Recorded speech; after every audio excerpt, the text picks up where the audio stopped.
maybe. And then queen f7. And then queen h7.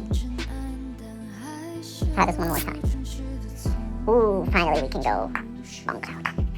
So this is another bonk cloud opening, 500 elo chess. Now I'm gonna commentate this game, and the chipmunk is gonna do all the thinking live. He probably takes with a queen.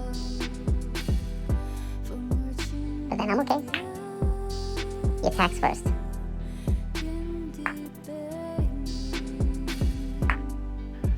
Now in this position I could trade queens and go into an endgame, but his bishop is still active, so I hesitate.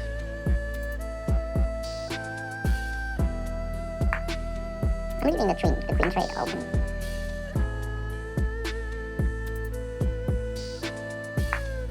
Trading bishops. A new strategy for the bonk cloud, I'm gonna try it. Just trade a whole bunch of pieces.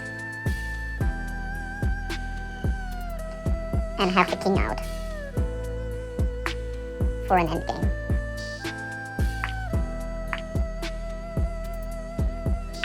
And officially the endgame has begun.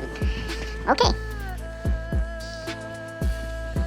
Get pieces out. This is still fine. His pawn structure is broken. Double pawns. My king is We active. start off with a check and we get the line. Rook on an open file. I'm actually enjoying this position as a bonk cloud player. Knight is pinned to the king, protected by the pawn, but now we attack the pawn. Oh no, and it's a check. So where do I go? I go even further out with the king because it fits the theme of the whole thing. Look at this king, the almighty bonk cloud king, completely stoned. And now, suddenly, one of the main attackers, one of the main defenders, an active piece, joining the battle, fighting side by side with his men. Now I can attack the pawn that is protecting the knight. So if he takes, I take the knight with the king. The king becoming the actual attacker, but now there's defense. With a potential discover check that would also be a screwer into the rook. You know what? High stakes. Why not?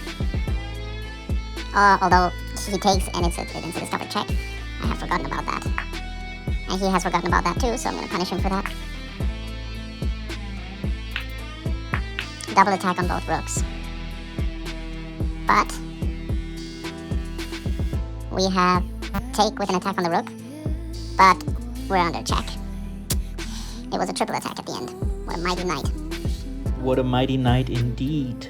And a classic blunder. I was excited, completely missing the threat. Full of myself, classic 500 elo chess, not paying any attention whatsoever.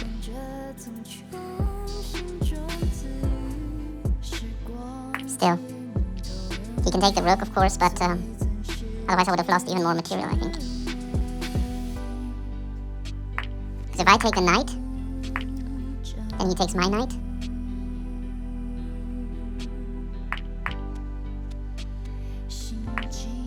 This at least I get a pawn.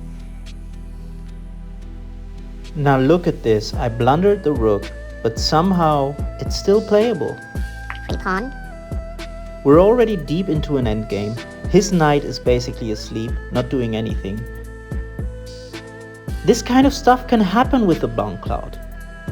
Trade a lot of pieces early, trade the queens, get into a weird endgame, Check. and somehow it still works. So now I'm basically fighting for every single pawn, and he or she is doing the same. Protect the pawn. He's going to take that pawn, but it's going to be an exchange trade. Is he going to trade pawns? No, he puts the rook in the center, attacking yet another pawn. Now I want to take the pawn on e5, but my pawns are under attack, so I have to protect them. And this is where the almighty king jumps in! King to d3, protecting the pawn and attacking the rook. Ladies and gentlemen, this is some king. Free pawn. Look at this king. The drunken kung fu master of Bong Cloud chess. Attack on the pawn. Use the king as an attacker, as a defender in this case. Looks completely lost and somehow controls everything, protecting everything, holding the whole position together. And even if the rook gets in, it's just too slow. There's always something covering the king. I still don't understand pawn structures, but I think this should be preferable for me. Especially with 3 pawns. Ooh, good move.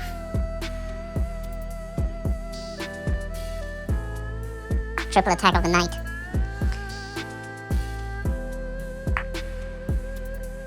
Check and a free pawn. Attack on the pawn.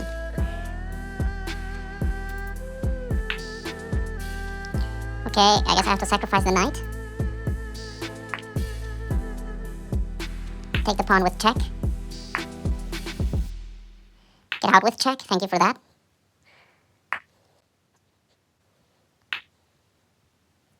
I was thinking h3.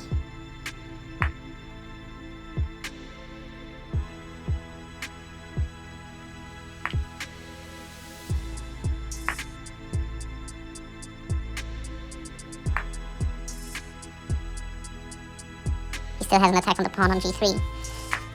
He doesn't see it. So I guess time to push pawn?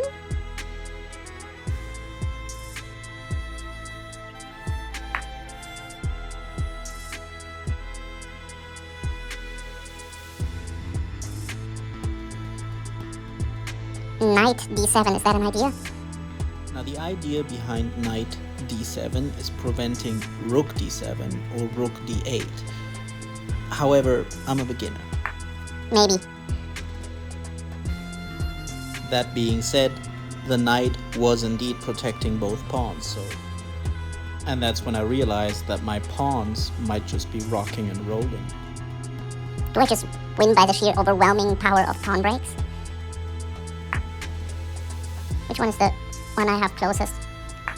Okay, this one. I just need to decide on the pawn, I guess. And that's when I come up with an illegal move. Check. Why can I not check? Knight to f5. Why?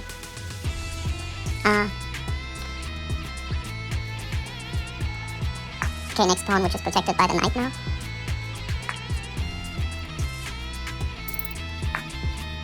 Pawn break number 2.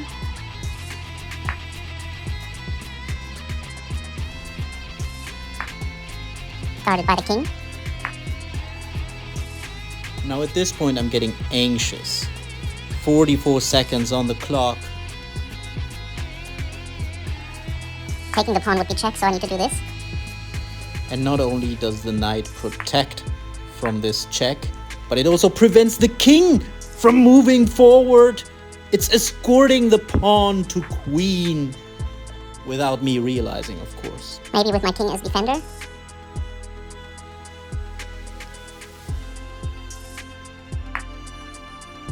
Queen. And now, ladies and gentlemen, 29 seconds on the clock. Can a 500 elo brain discover checkmate? Now we're getting closer, but the queen alone ain't gonna do it. It's 23 seconds on the clock. We need another piece. What is white going to do? Ladies and gentlemen, we got 18 seconds on the clock. The knight is jumping into action.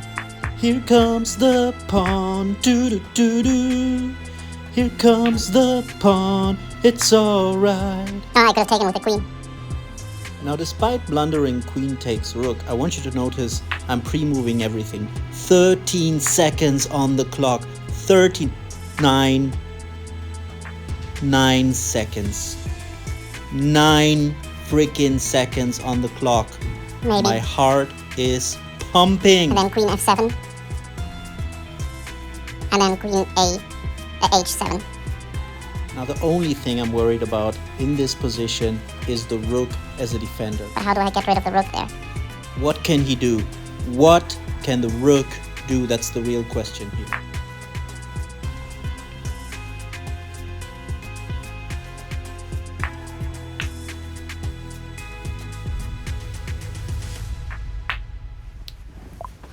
checkmate.